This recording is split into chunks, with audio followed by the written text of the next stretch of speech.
بسم الله الرحمن الرحيم والنجم إذا هوى ما ضل صاحبكم وما غوى وما ينطق عن الهوى إن هو إلا وحي يوحى علمه شديد القوى ذو مرة فاستوى وهو بالأفق الأعلى ثم دنا فتدلى فكان قاب قوسين أو أدنى فأوحى إلى عبده ما أوحى ما كذب الفؤاد ما رآه أفتمارونه على ما يرى ولقد رآه نزلة أخرى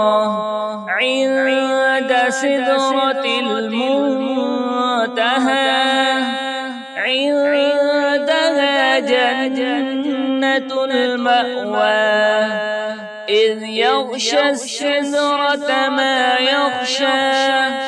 ما زاغ البصر وما طغى لقد رأى من آيات ربه الكبرى أفرأيتم اللات والعزى ومناة الثالثة الأخرى ألكم الذكر وله الأنثى تلك إذا قسمة ضيزى إن هي إلا أسماء سميتموها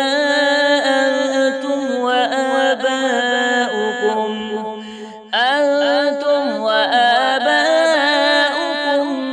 ما أنزل الله بها من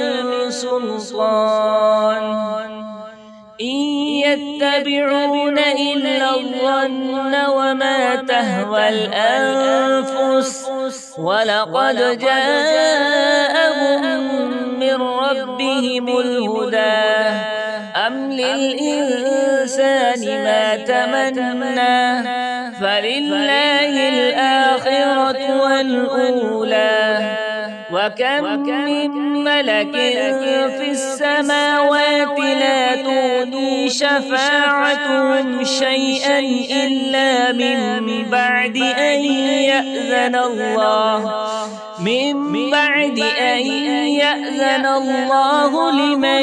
يشاء ويرضى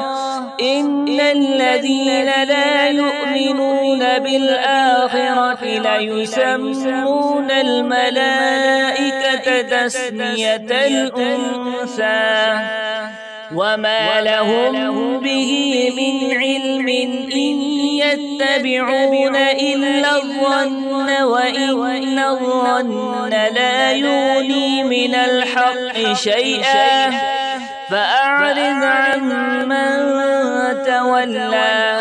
عن ذكرنا ولم يرد إلا الحياة الدنيا ذلك مبلغهم من العلم إن ربك هو أعلم بمن ضل عن سبيله وهو أعلم بمن اهتدى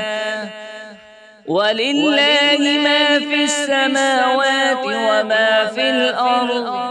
ليجزي الذين أساءوا بما عملوا ويجزي الذين أحسنوا بالحسنى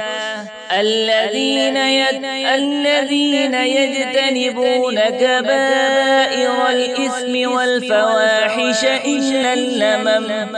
إن ربك واسع المغفرة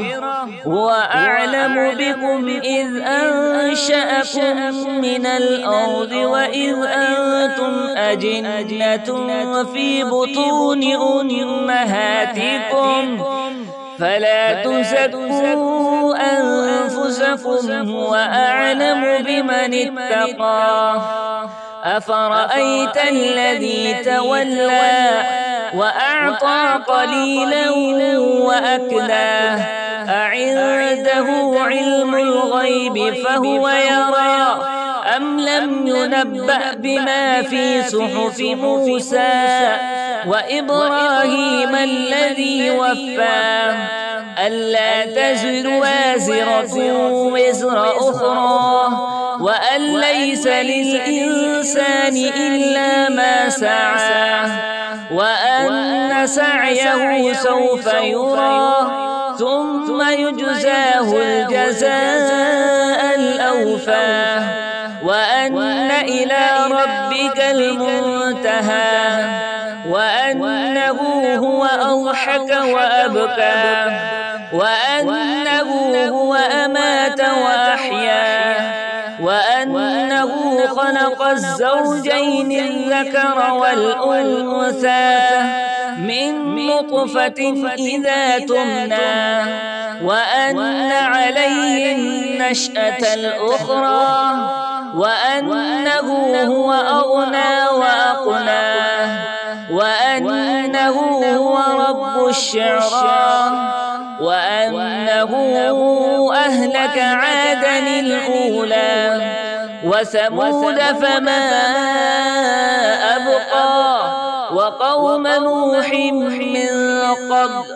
إنهم كانوا هم أظلم وأطغى والمؤتفكة أهوى فغشاها ما غشا فبأي آلاء ربك تتمارى هذا نذير من النذر الأولى أزفت الآزفة ليس لها من دون الله كاشفة أفمن هذا الحديث تعجبون وتضحكون ولا تبكون وأنتم سامدون فاسجدوا لله واعبدوا